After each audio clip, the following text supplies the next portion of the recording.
사건 번호는 2024 타경 103014 주택이고요. 매각일은 25년 9월 9일로 예정이 되어 있습니다. 그리고 저희 물건 소재지는 강북구 수유동에 위치한 주택이고요. 다가구 주택입니다. 토지 면적은 46평, 토지 면적이 46평이나 됩니다. 그리고 건물은 76평이나 되고요. 감정가가 8억 8,500만원, 최저가는 반값으로 유찰되어서 4억 5천만원. 이 가격대로만 본다면 거의 4억 5천만원 시세 차익이 있다고 보여지는데요. 그렇다면 이 물건의 시세는 얼마일지, 얼마에 낙찰받으면 좋을지, 그리고 자세한 내용들이 있는지 이런 내용들을 좀 같이 봐보도록 하겠습니다. 경매 대상은 토지와 건물을 일괄 매각하는 방식으로 지금 보고 계시는 이 우량한 다가구를 시세보다 훨씬 저렴한 가격에 취득하실 수 있는 절호의 기회라는 것인데요. 보다 자세한 내용들을 봐보도록 하겠습니다. 이 물건 토지 같은 경우에는 토지가 거의 8억 4천만원 평가된 사실을 알 수 있고, 건물 70평에 대해서는 4천만원, 되게 오래된 주택이기 때문에 이거 얼마 안 되는 가격으로 취득하실 수 있다는 것이고요. 제시의 건물로 보일러실, 다용도실, 거실 일부나 세면장, 옥탑 이런 게 있다고 하는데 200만원으로 되는 가격으로 책정이 되었고, 비고란에도 보시면은 매각 물건에 모두 다 포함되었기 때문에 종물이죠. 그렇기 때문에 크게 신경 쓰지 않으셔도 괜찮겠습니다. 그 외에 건축물 현황을 보시면은 주 용도는 단독주택, 사용 승인일자는 1985년도 3월입니다. 구조는 벽돌 구조로 되어 있고 지상 층수가 2층에다가 지하 층수는 1층이 있습니다. 본격적으로 이 물건을 인수했을 때, 낙찰 받았을 때 무언가 권리를 인수해야 되는지 그런 내용들에 대해서 같이 봐보도록 하겠습니다. 지금 이 물건 같은 경우에는 건물과 토지에 설정된 21년도 6월 9일에 설정된 근저당권이 있음을 아실 수 있고요. 지금 이 내용이죠. 이 이와 AMC대부에서 21년도 6월 9일에 근저당권을 설정하였습니다. 이 근저당권이 건물과 토지에 전부 영향을 미치고 있다, 이렇게 보시면 좋을 것 같고요. 임차인 같은 경우에는 전입일자가 21년도 11월 1일입니다. 그러면 이 날짜랑 비교했을 때 근저당권 날짜보다 늦게 되죠. 그렇기 때문에 임차인의 대항력이 없다고 나와서 되기 때문에 임차인은 신경 쓰지 않으셔도 되고, 나머지 건물등기부등본 현황만 봐보도록 하겠습니다. 원래 이 토지등기부등본도 봐야 되는데 건물등기와 토지등기의 내용이 동일하기 때문에 그래서 건물등기만 보도록 하겠습니다. 소유권, 근저당권 2건, 임의경매, 가압류 2건 이런 식으로 되어 있는데요. 이게 전부 소멸하는 권리들이죠. 왜냐하면 소유권은 이번 경매 절차를 통해서 빼앗기는 절차고, 경매 등기는 경매가 끝나면 소멸하는 등기입니다. 그러면 남는 이 근저당권과 가압류는 민사집행법 91조에서 소멸하게 되고요. 따라서 지금 보고 계시는 임차인과 건물등기부등본 현황에서 낙찰자가 인수하는 것은 아무것도 없으므로 크게 신경 쓰지 않으셔도 괜찮겠습니다. 이따가 공식적인 매각물건 명세서를 통해서 확인을 해보도록 하겠습니다. 그리고 지금 건축물 대장에서 보시면은 이런 오래된 주택 같은 경우에는 위반 건축물로 등재되어 있는지 방조객이나 이런 걸 좀 주의하셔야겠죠. 그리고 가구수도 총 한 가구로 되어 있는 사실을 알 수 있습니다. 그 외에 아까 보셨던 지하 1층과 지상 2층 이런 내용들이 층수로서 기재가 되어 있고, 주 용도는 주택이라고 명확히 기재가 되어 있습니다. 그리고 소유자 현황에서도 아까 등기부등본에서 보셨던 이 최경모 씨죠. 최경모 씨와 소유자가 동일한 사실까지 확인하였습니다. 그 외에 이렇게 건폐율이나 용적률, 높이 이런 것들이 다 공란으로 나와 있는데, 이거는 하자가 있는 것이 아니라 오래된 주택이기 때문에 그 당시 행정 서비스가 좀 미비해가지고 그래서 이렇게 나와 있는 것으로 아실 수 있겠고요. 주 구조는 연화조입니다. 벽돌 같은 거 쌓아서 만들었다는 사실을 알 수 있고, 따라서 지금 건축물 대장에서 보이는 크게 위반사항이나 문제가 될 만한 사항은 전혀 보이지 않습니다. 감정평가서 내용을 보시면요, 그때 당시 기준 시점은 24년도 3월경에 작성된 사실을 알 수 있고 1년 전이죠. 그 당시엔 이제 8억 8,500만원으로 이 물건이 가치 평가가 되었다는 사실을 알 수 있겠습니다. 그리고 건물 외관 모습인데요, 이렇게 지하가 한 층이 있고 반지하네요. 그리고 1층과 2층 이렇게 구성이 된 모습을 아실 수 있습니다. 이런 물건 같은 경우에는 좀 수리를 해야겠죠. 아마 내부가 조금 문제가 있을 것으로 좀 사료가 되는데, 그렇다고 해도 지금 접두 유건도 훌륭하고 도로도 끼고 있고 코너 부지이기 때문에 굉장히 좋다고 말씀드릴 수 있겠습니다. 그리고 이 물건 같은 경우에는 사람들이 알지 못하는 그런 숨겨진 이점이 하나 있는 물건인데요, 그 내용도 함께 봐보도록 하겠습니다. 그리고 현황조사서 내용을 보시면은 계량기가 총 5개 있었다. 이 말은 무엇이죠? 이제 임차인들을 그만큼 구성할 수 있다, 최소 5가구는 있다, 이렇게 좀 사료가 됩니다. 왜냐면 수도 계량기나 전기 계량기나 이런 것이 별도로, 예를 들면 101호, 201호 이렇게 사는 사람들에게 별도로 전기세를 납부하게끔 하게 하려고 이렇게 좀 구성한 모습을 보여지고요.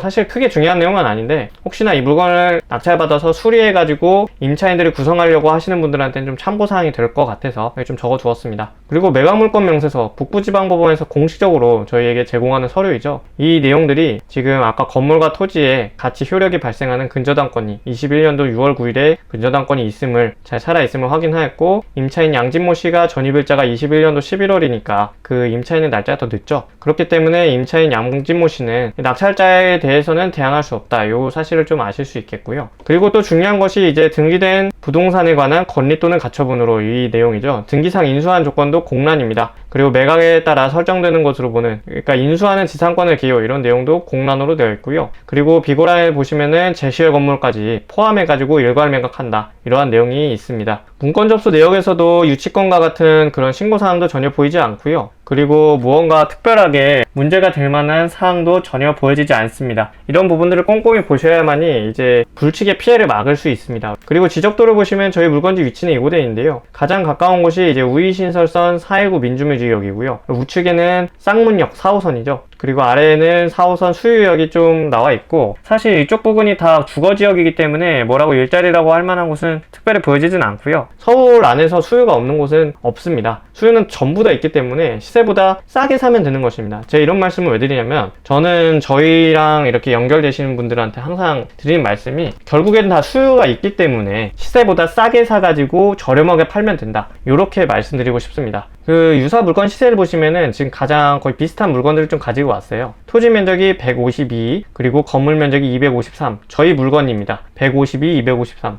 저희 물건지보다 지금 토지 면적하고 건물 면적이 좀 더 낮죠. 그 물건이 지금 9억 5천만 원에 나와 있음을 아실 수 있고요. 그리고 172에 208, 이것도 저희 거랑 좀 비슷하다고 볼 수 있는데, 이것도 9억 5천만 원 정도에 나와 있음을 아실 수 있습니다. 그런데 저희 경매 물건은 지금 최저가가 4억 5천만 원이니까 이 감정가가 좀 싸게 나왔든 뭐가 됐든 간에 시세 차익이 최소 이 물건이 7억 5천만 원이라고 본다고 해도 보수적으로 바라본 거죠. 보수적으로 바라봐도 시세 차익이 3억대는 된다. 그리고 이어서 보겠습니다. 이 물건 같은 경우에 제가 아까 숨은 물건이라고 말씀드렸는데요. 보시면은 지목이 대지, 면적은 152제곱미터입니다. 그리고 개별 공시지가는 275만원에 설정된 모습을 아실 수 있고, 제2종 일반 주거지역입니다. 그런데 지금 보시면 도심 공공주택 복합지구라고 해가지고 이 물건 같은 경우에 숨은 재개발지라고 보실 수 있겠습니다. 지금은 초입에 있는 그런 물건이라고 보실 수 있겠고요. 아직 확정된 것은 아니고 지금 인근에서 이제 공공주택 복합지구로 재개발해서 아파트로 변모하자, 이런 내용들이 오고 가고 있는 그런 지역이라고 보시면 되겠습니다. 이런 물건들이 향후에 이제 아파트가 돼서, 그리고 저희 물건 같은 경우에는 대지 면적도 엄청나게 크잖아요. 보통 아파트 대지분이 한 10평 남짓이죠. 30제곱인데 저희 물건 같은 경우에 지금 면적이 152제곱이니까 굉장히 유리하다, 이런 정도로 말씀드릴 수 있겠고요. 경매 요약을 봐보겠습니다. 강북구 수유동 생활권에 반값으로 유찰되었습니다. 시세 차익은 최소 3억이 있고요. 재개발까지 숨어있는 호재 물건이라고 말씀드렸지만 사실 여기에서도 어느 정도의 함정이 있습니다. 그런 내용들은 전부 다 말씀드리기가 좀 곤란하기 때문에, 감사합니다. 궁금하신 점 있으시면 편한 댓글이나 카카오톡 문의 남겨주세요.